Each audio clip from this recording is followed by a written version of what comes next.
Doug Lawrence, welcome to the Human Capital Innovations Podcast. Thank you so much for having me. Yeah, it's a pleasure to be with you today. And I really appreciate your time and I appreciate your flexibility.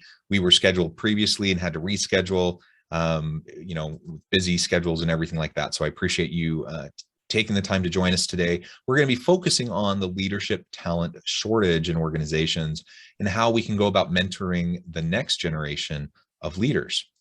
As we get started, I wanted to share Doug's bio with everybody. Doug Lawrence is the founder of Talent C and co-founder of the International Mentoring Community. Doug has achieved the highest level of mentoring certification, the Certificate of Competence Journey Mentor offered by the IMC. Currently, he alone holds this certification. Serving as a staff sergeant in the Royal Canadian Mounted Police for 25 years, Doug retired in 1999. He then volunteered as a mentor with the Sir Richard Branson Entrepreneurship Program in the Caribbean and the American Corporate Partners in the United States, working with military personnel transitioning from military life to civilian life.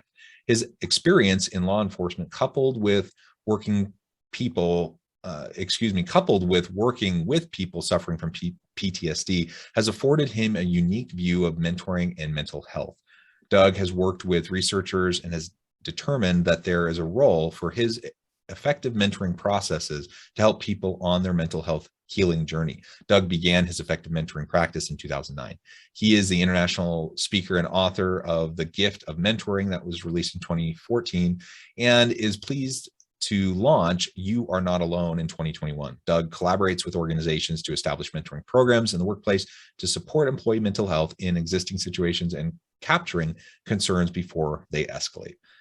What a wonderful and important work that you're doing, a tremendous background. I appreciate all of that. Anything else you would like to add by way of background or context for listeners before we dive on into our mentoring conversation today? No, I think that pretty much covered off everything. Wonderful. Well, as we get started then, let's maybe you could frame up for us what has been your approach and why you took that approach when it came to mentoring new leaders in the organizations you've been a part of? So a large part of that was at the time, certainly when I started or when I embarked on mentoring and all of those things, didn't really know what it meant when somebody said, I'm a mentor. Yes, so what? And it took a while of doing some research and sort of unearthing what that actually meant. And we take a look at the definition of mentoring as a two-way trusted relationship where a mentor and a mentee are going to learn and grow together personally and professionally.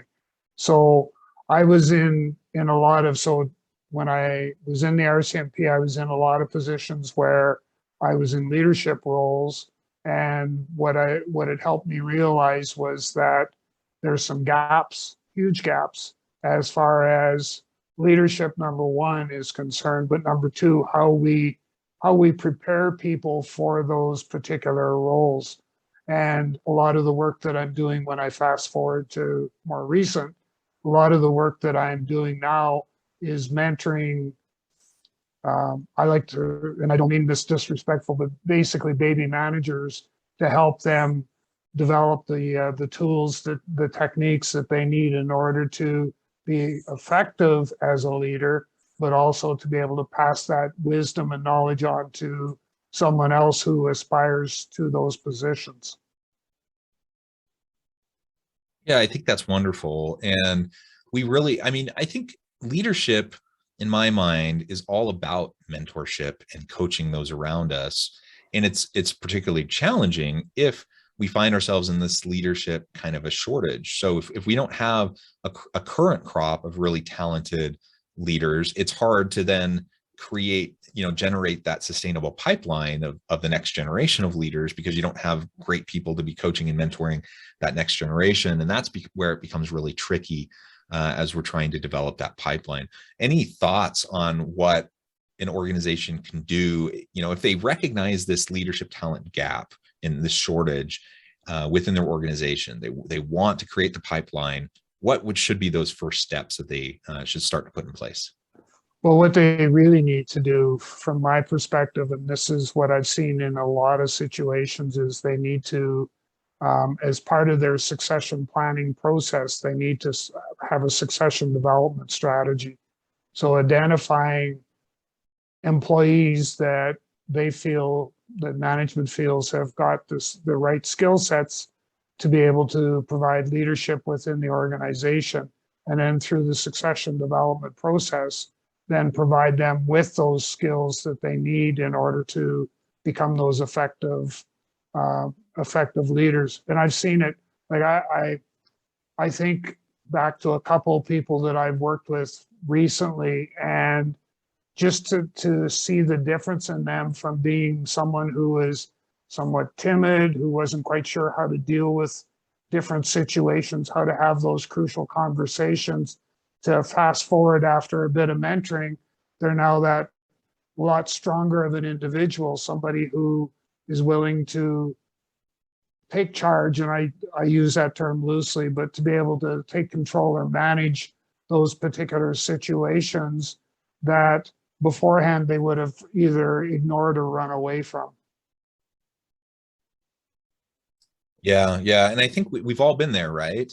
We're all a work in progress, and so one thing I think we need to change is the common stigma within organizations around continual growth and development, because to continually work towards growth, you have to admit that you're not there yet. And you have to admit that there's, a gap or something that you're not quite up to par on yet. And so what we end up seeing a lot of times in organizations that aren't psychologically safe, that don't have a growth mindset, is you see people putting on a facade, trying to pretend like they know what they're doing, and they don't. And so then you have a whole bunch of people wandering around trying to get things done that actually don't know what they're doing. And instead of asking for help, instead of seeking out the mentoring, the coaching, the type of feedback that would help them improve, they just kind of reinforce and ingrain negative behaviors and unhealthy behaviors and things that ultimately are going to undermine their long-term success as a leader, rather than acknowledging the areas of weakness and then having a plan in place to start developing those things. And so the more that organizations can focus on succession planning, the more that they can start to implement to really have this dynamic, psychologically safe culture, growth culture within their organization, that then creates the context around which the mentoring can happen. When that's not there, a lot of times people don't feel safe to even ask for help, because they're worried about, is that going to, how is that going to be viewed and perceived by others up the hierarchy? Are they going to have opportunities for advancement if someone sees them as lacking in a particular area, for example?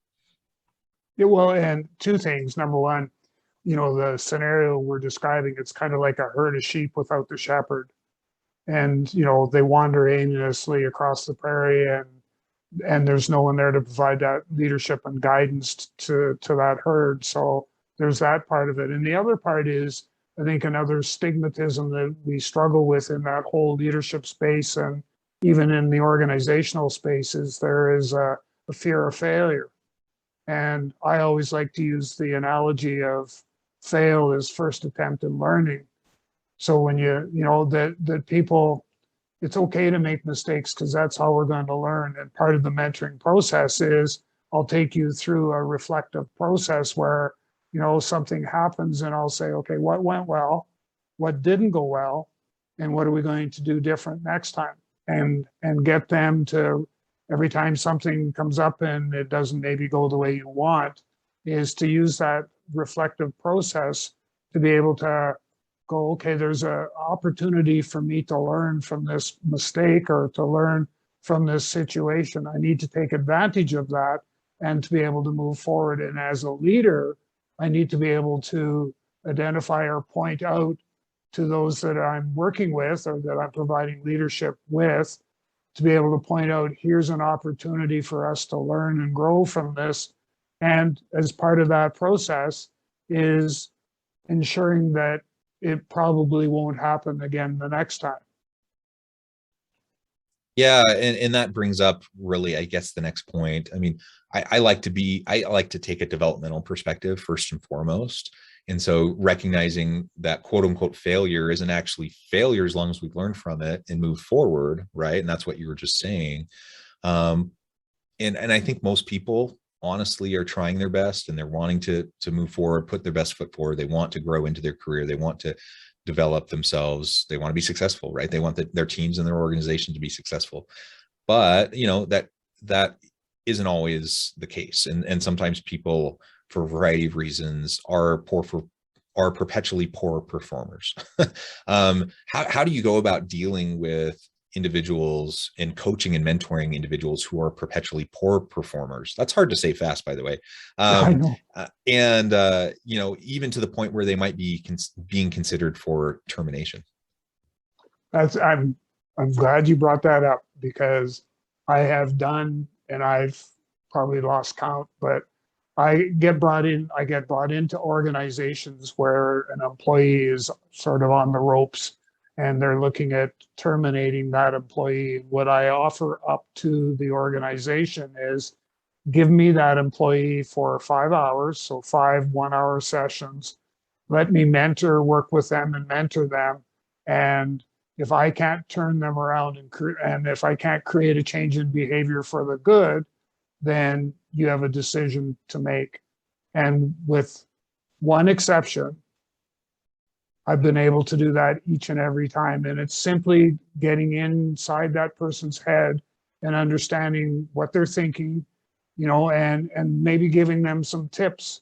I had one individual that had a really bad attitude, especially from lunchtime onwards in the workplace, and was constantly being chastised for being sarcastic, being caustic with clients that they're providing service to, and all of those things.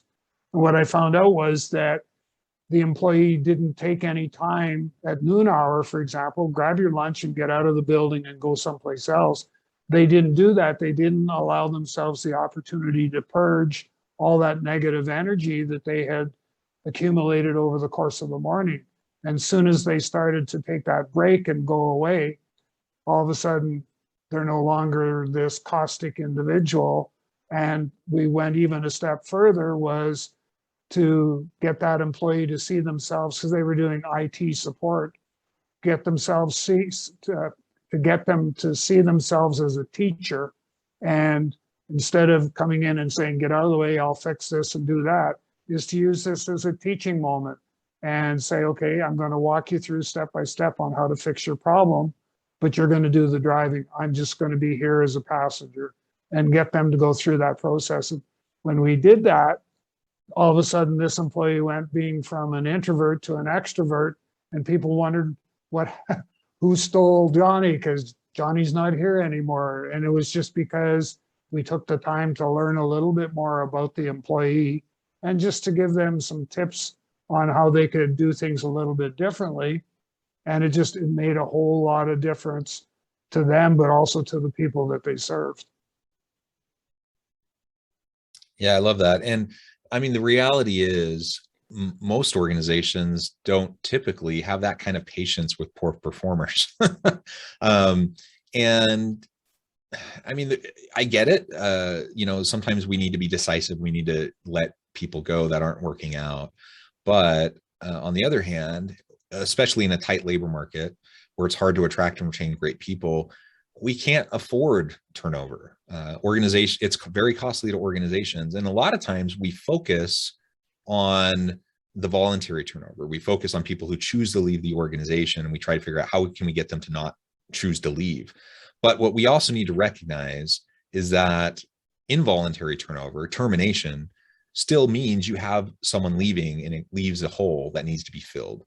And I think sometimes we're too quick to jump to the termination point without taking the time to better understand our people, like you were describing in that example. I mean, just understanding where they're coming from, understanding what is at the root of the behavior that seems to be the problem. If we can take the time to do that and do some coaching, a lot of times people will turn it around. And a lot of times people aren't even fully aware of what they're doing and how it is impacting others around them, or what the negative behavior is. A lot of times people get terminated for poor performance and they're completely shocked. They don't even realize that their boss thinks they're a poor performer because the boss hasn't been providing feedback or communicating them effectively or, consistently. And so all of that can be avoided if we, again, take a developmental approach to mentoring and coaching. And if we can recognize, that yes, will there sometimes be need for termination? Yes, it can occur.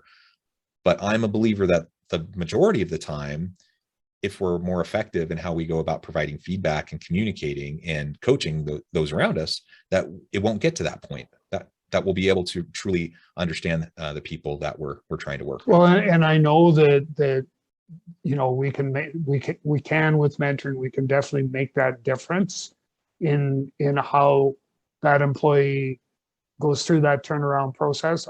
I just, as we've been talking, I've been having all these different pictures pass through my mind, and I was just thinking of one individual that they were having difficulties. They ended up, I was able to determine within probably 2 sessions, the individual had a learning disability.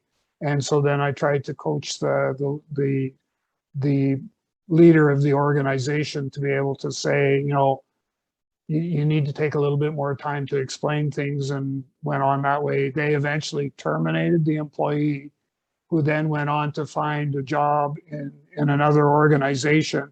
And guess what? They're now a rock star, and they're one of their best performers in the organization. And all it took was a little patience, a little bit of time, a little bit of commitment to our employee to be able to say, okay, you've got a learning disability.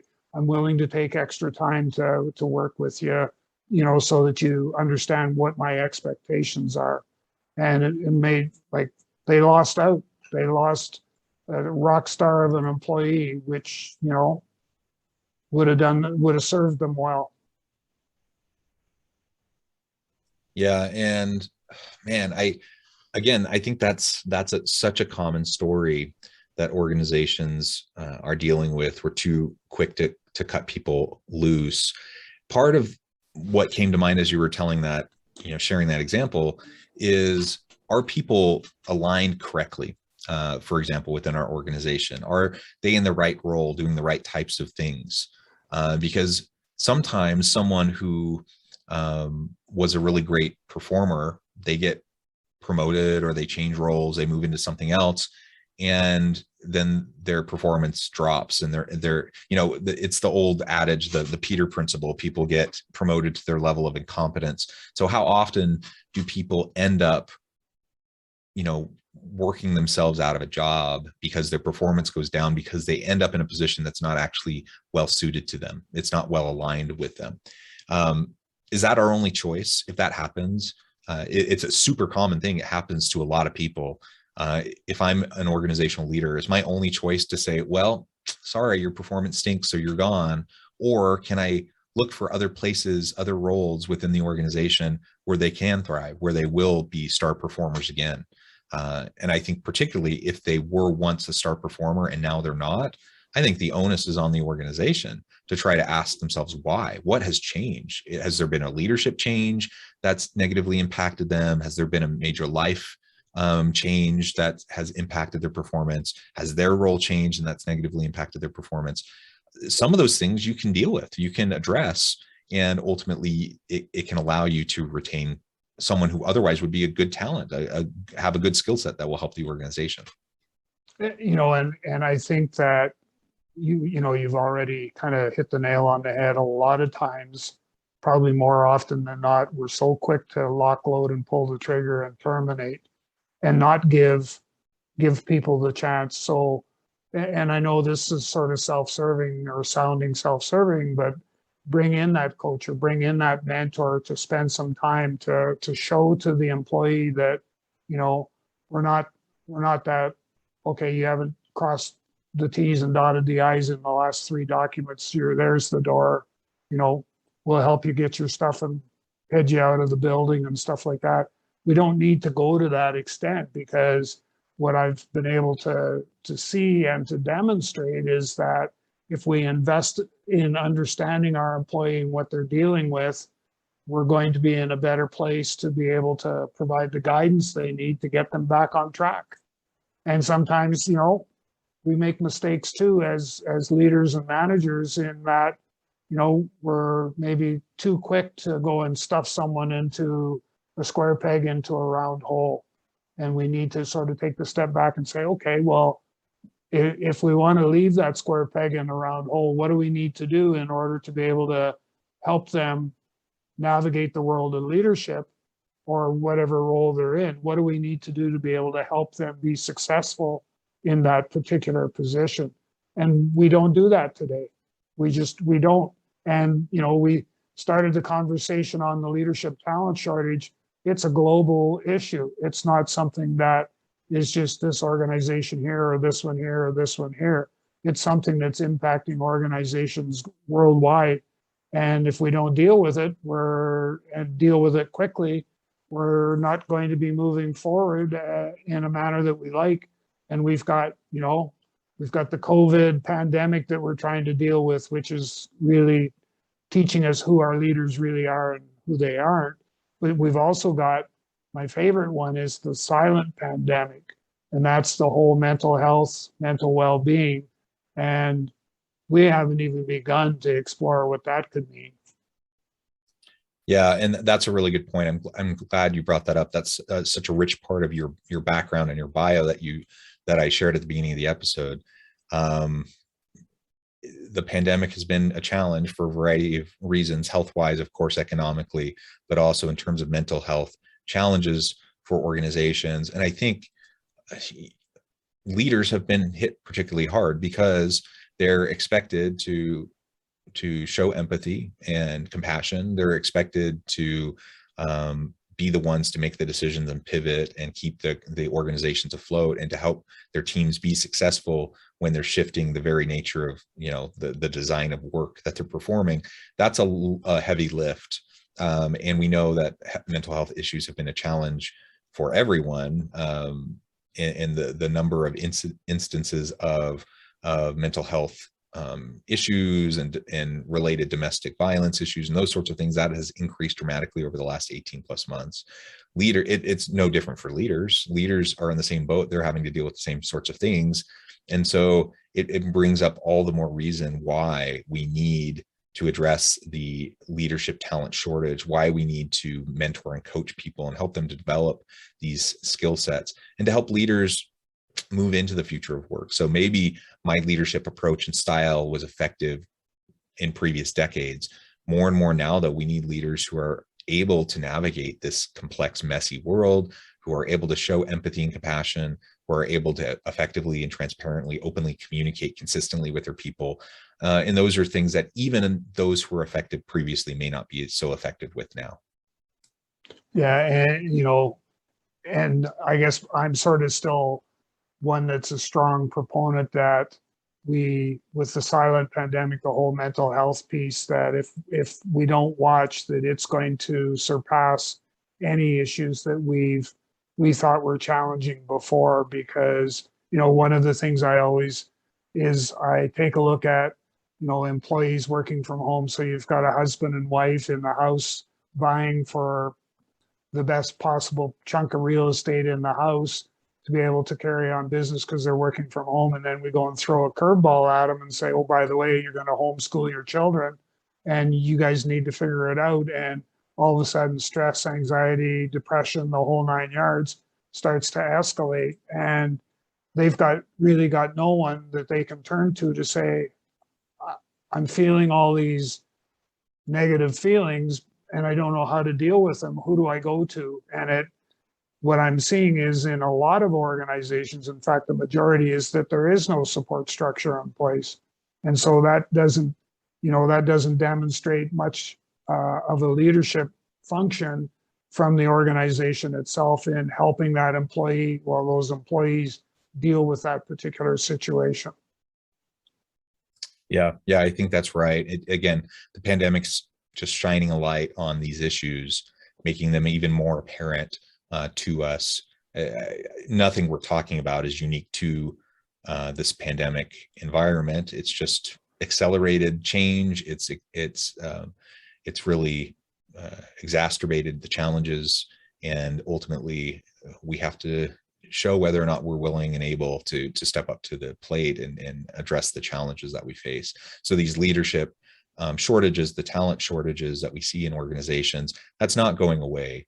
I think it's only going to continue to grow unless we can be very thoughtful and proactive about creating that leadership pipeline, that's the succession planning, and that we're able to mentor and coach the next generation of leaders within our organization.